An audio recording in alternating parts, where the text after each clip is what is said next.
It sucks to talk about it, but if you didn't hear, Carlos Correa has signed with the Minnesota Twins. And he signs a weird deal. He signs a 3-year, $105 million deal with the Minnesota Twins as a free agent. The crux of the deal is that it's got basically an opt-out every year. So if he doesn't like being in Minnesota, he can opt out after year 1. If he doesn't like being there after year 2, he can opt out. And then obviously after year 3, it's done. Carlos Correa is, 27. I think if you're the Astros, the question becomes, could you not have matched this? I mean, the Astros are the reason why this was such a big deal anyways is because the Astros are so anti-long-term deal. If you're long-term deal averse and you see that the Astros or that the Twins are offering a 3-year deal with 3 opt-outs after every year, why not? You have a finite window left to win a World Series with this current squad. I mean, the window is shrinking every year because you're losing talent. You're hemorrhaging talent. Cole, Keuchel, Morton, Colby Rasmus, just kidding, Springer, and now Correa. I mean, you're slowly hemorrhaging all this talent that you had, and this window is still shrinking. What Alex Bregman is going to show up? Yuli is a year older. Can Yordan stay healthy? Is Kyle Tucker going to continue to be a rising star, or is he going to revert to a shy, timid guy that really wasn't hitting all that great at the beginning? You know what Altuve is going to be? What are they going to do in center? What are they going to do at shortstop? Aledmys Diaz can't stay healthy, so is it Pena's job to lose?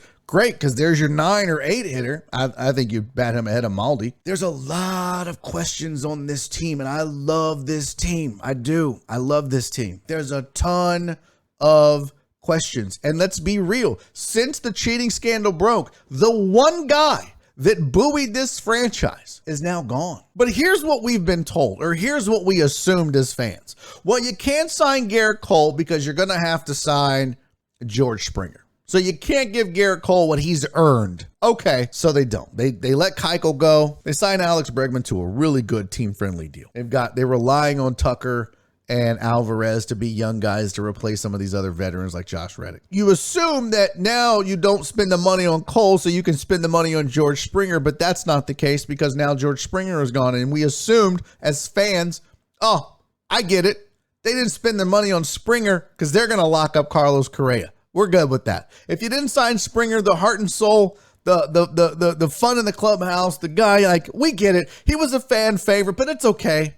Because you know what? I'd rather keep that infield intact. I love Yuli, Altuve, Correa, and Bregman as your infield for the next 5-7 years. Love it. Let's do it. We're behind you, Jim. Wait, what? You didn't sign Correa? Wait. So we didn't Cole because, and the Springer, and then with the Correa. So what are we doing? But your opportunity to win a World Series is closing. And it just got a lot smaller now that Correa left. Because here's the thing. If you're telling me that you didn't spend the money to keep 3 bona fide superstars, bona fide studs, if it's just because, hey, we don't have the money, bullshit. They do have the money. Don't, by the way, don't be fooled into thinking that the Astros are a small market team. They're not a small market team. They're not a small market team. You're telling me they couldn't sign Correa to a 3-year, $105 million deal? Hell yes, they could have. Absolutely, they could have. They could have matched that deal. They could have beat that deal. It just doesn't make sense. I don't understand the logic behind not bringing one of these 3 guys back. If you're dead ass serious about winning, if you're dead ass serious about winning another World Series, if that's the ultimate goal, if that's the end game of this franchise, then you sign Correa to that deal that the Twins did. Mikey said you can't have everyone on a long-term deal, though, Barry. But, Mikey, if I show you these contracts on the Astros, you're going to tell me you couldn't have made this work. Let's just go to Spot Track and let's just go see. Oh, look.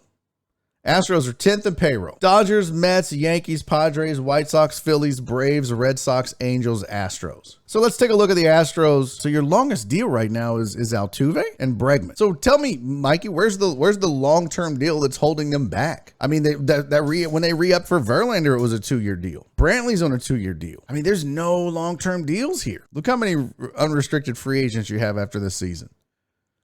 You lose Brantley, Presley, Yuli, Maldonado. I'm not worried about Castro, Aledmys Diaz, and then there's all your ARB guys. So, I mean, there's really not a lot of long-term deals here. I can't reason what they were thinking by allowing this particular deal to be signed and allow him to walk on that. It's different if the Yankees give him 10 years, $400 million, right? Like, that's different.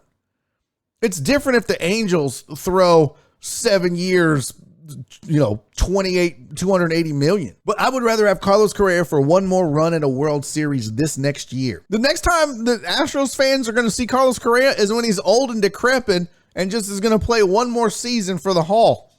That's it. Although it would be super crazy if he opted out at the end of next year and came back on a long-term deal. I just don't.